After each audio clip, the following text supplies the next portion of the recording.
લાભ પાંચમ છે, સાથે આજ જે પાંચમ છે એનું એક નામ જૈન સંપ્રદાયની અંદર એને જ્ઞાન પંચમી પણ કહેવામાં આવે છે.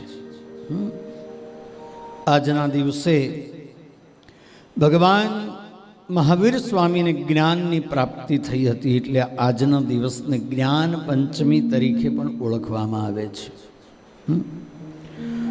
અને જ્ઞાન પંચમીના દિવસે એક વાત ચોક્કસ કહીશ કે જ્ઞાન પંચમી કોને કહીશું આપણે, લાભ પાંચમ કોને કહીશું આપણે. તો વિવાદ વગર આખો દિવસ પસાર થઈ જાય એ લાભ પાંચમ પહેલો. પાંચ જે છે ને એમાંનો પહેલો કે આખો દિવસ કોઈની સાથે વિવાદ કર્યા વગર આપણો પસાર થાય. આ લાભ પાંચમનો પહેલો લાભ છે. પરેશભાઈ, આખો દિવસ વિવાદ વગર પસાર થયા લાભ પાંચમનો પહેલો લાભ. પાંચ લાભ લાભ પાંચમના આપણે ગણીએ તો દિવસમાં કોઈની સાથે વિવાદ ન થાય, આ પહેલો લાભ છે. રાત્રે પથારીમાં સૂતા પછી તુરંત ઊંઘ આવી જાય, આ લાભ પાંચમનો બીજો લાભ છે.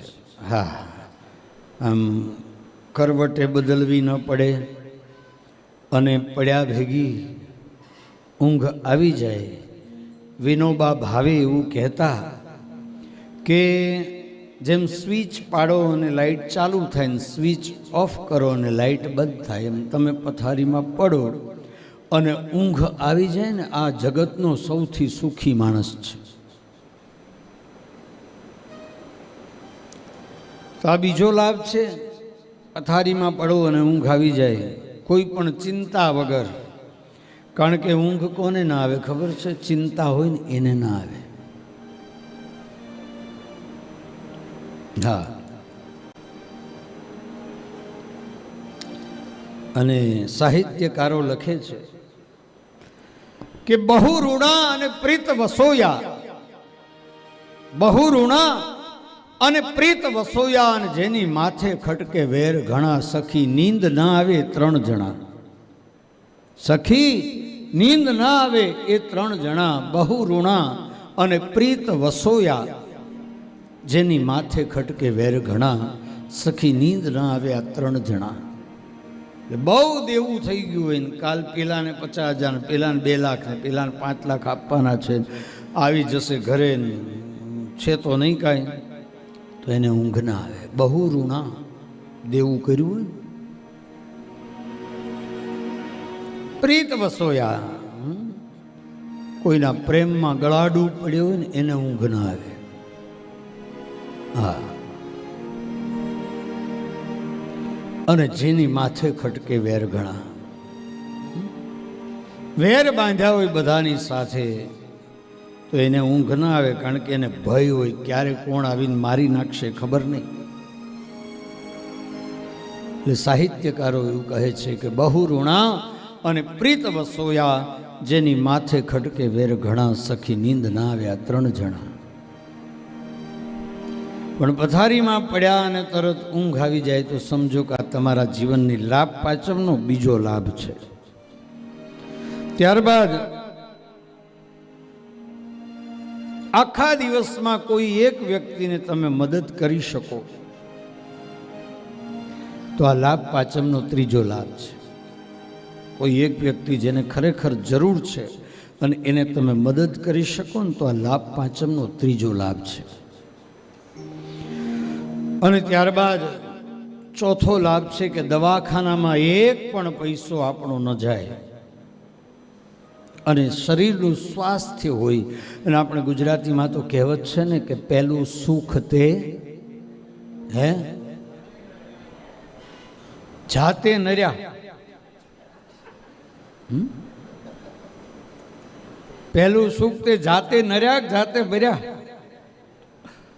પહેલું સુખ તે જાતે નર્યા, એટલે સાજા નરવા હોય આ પહેલામાં પહેલું સુખ છે. હા, સૌથી પહેલું સુખ આ છે કે આપણું શરીર સ્વાસ્થ્ય સારું હોય અને દવાખાનામાં પૈસા ન જતા હોય. આ ચોથો લાભ છે. Money loss is nothing loss, but health loss is something loss, and character loss is everything loss.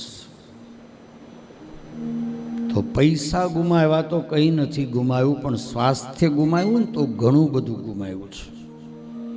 અને એમાંય જો કેરેક્ટર ગુમાવ્યું તો બધું જ ગુમાવ્યું છે, યાદ રાખજો. હા, તો પહેલું સુખ તે જાતે નિરાતો. ચોથો લાભ છે કે દવાખાનામાં ડૉક્ટરોની પાસે પૈસા આપણા ન જાય. આ ચોથો લાભ છે.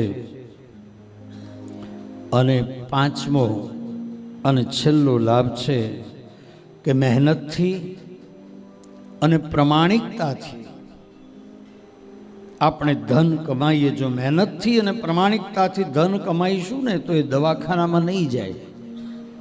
અનીતિનું લાવીશું ને તો દવાખાનામાં જશે. એટલે મહેનતથી અને પ્રમાણિકતાથી આપણા ઘરમાં ધન આવે, આપણે ધન કમાઈએ. આ લાભ પાંચમનો પાંચમો લાભ છે. હવે આ પાંચ લાભ જેના જીવનમાં હોય ને એના માટે લાભ પાંચમ પણ શુભ છે, બેસતું વર્ષ પણ શુભ છે, આખું વર્ષ પણ શુભ છે.